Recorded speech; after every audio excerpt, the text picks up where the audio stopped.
Hello, my name is Alex. I'm gonna be going over how question 12, the process to how question 12 was solved.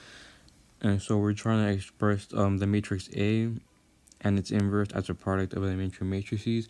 So the first thing that you need to do is, which was stated, is to get the identity matrix by performing row reduction operations, and then recording and keeping track of the elementary matrix which corresponds to the row reduction.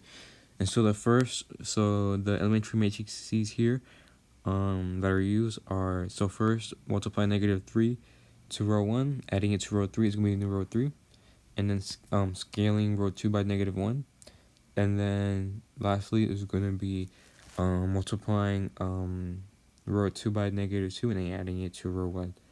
And so that is going to give us the identity matrix U, which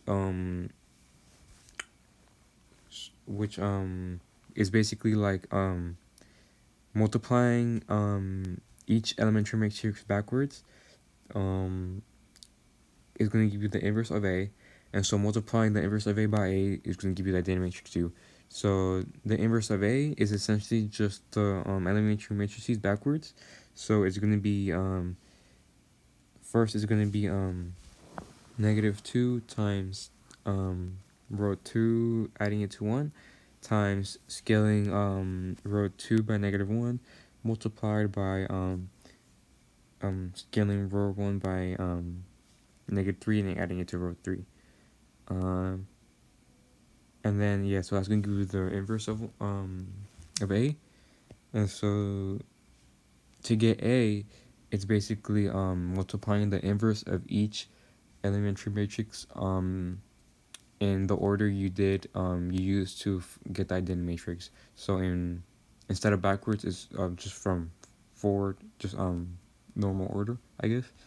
So it's gonna be A. So since there were 3 elementary matrices, it's the matrix A is gonna be the inverse of the first elementary matrix times the inverse of the second elementary matrix times the inverse of the third elementary matrix. And so this is going to essentially just be the inverse of -3 times row 1 added to row 3, the inverse of scaling row 2 by -1, and then the inverse of multiplying -2 to row 2 and adding it to row 1.